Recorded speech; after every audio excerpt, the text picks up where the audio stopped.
If you're a beginner filmmaker, there's one thing that probably sends shivers down your spine and is your worst nightmare: manual mode. Especially if you just started using your camera's video mode and you aren't familiar with the settings yet. It can feel like you're opening up a Pandora's box of settings you're not used to, and it can feel complex and overwhelming. But trust me, mastering manual mode is worth it, and it'll help you get more familiar with your camera overall, and by the end of this video, you'll feel a lot more comfortable using your camera's manual mode for videos. If you're watching this video for the first time, my name is Priscilla Wiedemeyer, and I'm a professional camera operator for MLB and ILB, and a freelance videographer and editor based here in Florida. In this video, I'm going to walk you through how to use your camera's manual mode for filming, and I'll talk about why it can feel intimidating at first before I break down the basics of manual mode and show you why it's not as scary as it seems. So grab your favorite drinks and snacks, sit back, and let's go through manual mode together. By the end of this video, you'll have the confidence to take full control of your camera and elevate your filmmaking skills. It's no wonder manual mode can feel overwhelming. When you first look at it, there are so many icons and options to choose from that you really don't know what to do with. And because of that, you start to get anxious and the fear of messing up your footage starts to settle in. By then, after the overwhelming feeling of having to control everything, you start to question yourself why you even left auto in the first place. And really, it seems like it's too much to handle. Besides, no one wants to come in after they film into the editing room and only to realize later that once you go to edit, your footage is either too bright, too dark, or it just doesn't look quite right like how you wanted it to be. While you don't need to know everything there is to know about manual mode, there are a few core concepts that I think that once you'll be able to master them and know them, you'll be able to film almost anything with any camera and even navigate any camera as well. Starting with the core of manual mode is the exposure triangle. This triangle is the foundation for getting perfect exposure, not only in videography and filmmaking, but also for photography as well. The diagram I'll be using for this video also includes noise or grain in the examples of when you increase your ISO. You'll also see, in addition to ISO in this diagram, that you also have your aperture, which is how much light will come into your lens, and you even have shutter speed, which is how fast or slow you want your movement or action to be. And these all work together in manual mode when recording your footage. So stick with me and I'll show you exactly how the exposure triangle works and how you can master it to get the best footage out of your camera. Before we begin, I do want to note that the camera I'll be using is my mirrorless Canon camera. It doesn't matter what camera you have, as the exposure triangle applies to all cameras and settings in manual mode. So without further ado, let's take out our cameras and learn about the exposure triangle. First things first, we want to prep our camera for filming, so to speak. If you haven't done so already, change your camera mode from auto to manual and set your frame rate to 24 frames per second. Now, you can set it higher, but that's another video for another time. So right now, 24 frames is good for us getting used to manual mode. Next, what I want to do is locate my shutter speed, aperture, and ISO, which is all at the bottom of my screen here. Because I'm shooting at 24 frames per second, I want my shutter speed to match, so I want to change it to 1/50, which will give me natural motion blur. Since we're already talking about shutter speed, we'll start on that side of the triangle. With video, your shutter speed is how long your video frames are exposed to light. A small shutter speed number like 1/48 or 1/50 and lower means that light is reaching your camera for a small amount of time, versus a longer shutter speed like 1/125 and higher will have light reach your camera for a longer amount of time. However, if you do use a longer shutter speed, you will need to have plenty of light reach your camera sensor or things will be super dark and grainy. To show what shutter speed looks like visually, I have two clips that I want to show you. Clip A on the left is filmed with a standard shutter speed of 1/50, and clip B is on the right with a shutter speed of 1/500. You can see the natural motion blur in clip A, whereas in clip B, the motion blur is much slower and everything is in crisp detail. Now that we've covered shutter speed and have an understanding of what it is and what it does, it's now time to move on to aperture. Think of aperture as blinds for a window. When you open them wide enough, lots of light is let in, but as you begin to close them, less light starts to come in. A lot of times, aperture is called f-stops. The higher the f-stop number is, the less light that comes into your camera. The lower the number, the more light comes into the camera. If I take my manual camera lens here and start changing the aperture, you can see it go from being wide open to now a narrow pinhole. And if you notice, this clearly matches our diagram and the triangle. When it comes to aperture, it's best to keep it at the lowest number possible. And with my camera lens, the lowest aperture or f-stop that I can go is f4.0. So I'll keep my f-stop at that number. Of course, if you're filming outside in broad daylight, you might need to increase it to a number like f8 so that your footage isn't overexposed. With our understanding of aperture covered, it's now time to talk about the final side of our triangle, and that's ISO. ISO. With your camera's ISO, it works in a similar way. Having a low ISO like 100, everything is clear and focused without any noise or grain because there's plenty of light. However, if you have a high ISO like 1000 or more, your footage might start to look grainy because there's not enough light and you might need some additional lighting. So let's take a look to see how the ISO works on our cameras. Currently, my ISO is set to 100, but if you notice, the higher I go, the brighter my image becomes. If I start going back to 100, you'll see that less light is coming in, making everything perfectly exposed again.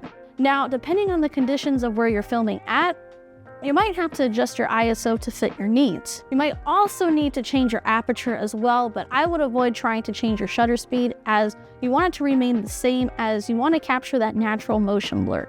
However, if you film sports or nature, then you might want to film at a higher shutter speed, but that's a topic for another day. In addition to our exposure triangle, there's another thing that you should pay attention to that will also help with nailing your exposure, and that's your camera's built-in light meter. A light meter is a series of numbers ranging from -3 to +3, with 0 in the middle representing perfect exposure. The -3 represents how dark your exposure is, while the +3 represents how overly bright your exposure is. Ideally, you want to keep your marker at 0 for the perfect exposure. Your light meter is also a good method too for monitoring your exposure as well while you're out filming. By balancing the crucial settings of ISO, shutter speed, and aperture, you can adapt to any shooting conditions and achieve your perfect exposure for your videos. Although this might seem like a lot to remember at first, the more you practice in manual mode, the better you'll become, and it will be second nature. This is foundational knowledge in your video production toolkit, so you're ready to take your filmmaking to the next level. With our exposure triangle now mastered, it's time to start covering white balance and how to set it in your camera. Now that we have our camera settings dialed in, it's time to change the white balance of our camera.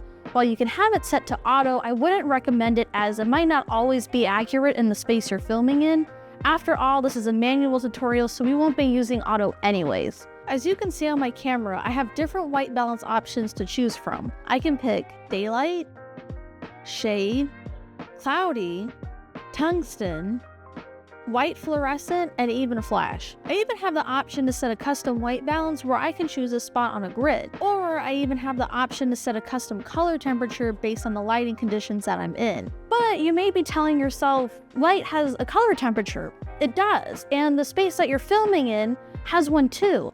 So let's take a look at the color temperature scale, as this will help us choose what white balance to set for our camera. Here you can see is our color temperature diagram. It's measured in kelvins and it ranges from being really warm to really blue. Each white balance option that I have has a corresponding Kelvin number attached to it. So if I'm shooting outside in daylight, let's say at noon, I'll set my white balance on my camera to daylight. If I'm shooting in an office space with sterile white lighting, I might set my camera's white balance to the white fluorescent option. Or I might choose the option to set a custom white balance and set a Kelvin number that closely matches the office lighting that I'm working in.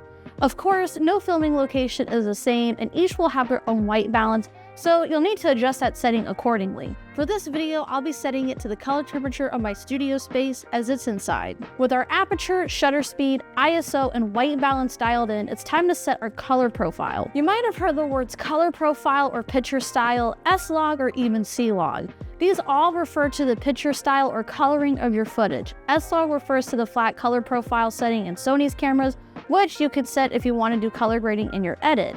C-log is for Canon cameras, and you can enable it for post-production coloring as well. Footage in a flat color profile will only look dull straight out of the camera, but like I mentioned earlier, this is for when you want to do some post-production coloring of your footage. So you should only shoot in a flat profile if you want to do color adjusting or color grade your footage.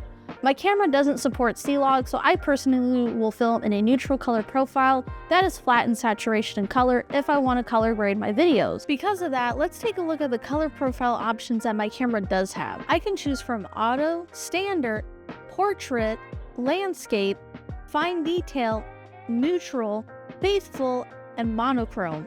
I even have the option to create custom profiles within my camera if I want to, and you can see that I already have a custom color profile ready to go. For now, I'm going to set my color mode to standard as I don't want to do any color grading or correction at the moment. Whether you stick with a standard profile for vibrant, ready to share footage, or experiment with neutral or flat profiles for post-production flexibility, the key is finding what works best for your style and workflow. With all of our important settings chosen, we can now go film anything that our heart desires. But before we head out on location, there's just an extra tip I would like to share with you that can also help with learning manual mode. Just like how we wear sunglasses when we're outside, our camera lenses can wear sunglasses too. Of course, I don't mean that literally, even though I think our cameras would definitely look great in some cool shades. But I'm talking about ND filters, or as they're called, neutral density filters. This is an ND filter right here. And these act as sunglasses in which they can reduce the amount of light that enters our cameras without the need of changing our exposure triangle settings. And these filters are great when you don't want to change any of your settings. You can simply adjust the filter. If it's a variable ND filter like mine, I can go ahead and adjust how dark or bright I want it to be. And this type of filter will help keep your settings balanced without over or under exposing your footage. So if you don't have an ND filter, I highly recommend getting one for your camera. I'll even link this filter that I use in the description so you can check it out too. And there you have it, the essentials of manual mode for shooting video. But remember, practice makes perfect. Start by adjusting 1 or 2 settings at a time, and as you get more comfortable, experiment with others. The more you shoot in manual mode, the easier it becomes to adjust on the fly and really control how your footage looks. And don't be afraid to make mistakes either, as that's part of the learning process. And that's it for today's video. I hope the breakdown of manual mode has helped ease some of those beginner fears and anxieties and made the process feel a bit more approachable. If you found this video helpful, or if you have any questions about manual mode, drop them in the comments, as I love to help answer your burning questions. Finally, if you're into this content and want to keep learning, hit that subscribe button and turn on notifications so you won't miss out on any future videos. Thanks for watching, and I'll see you in my next video.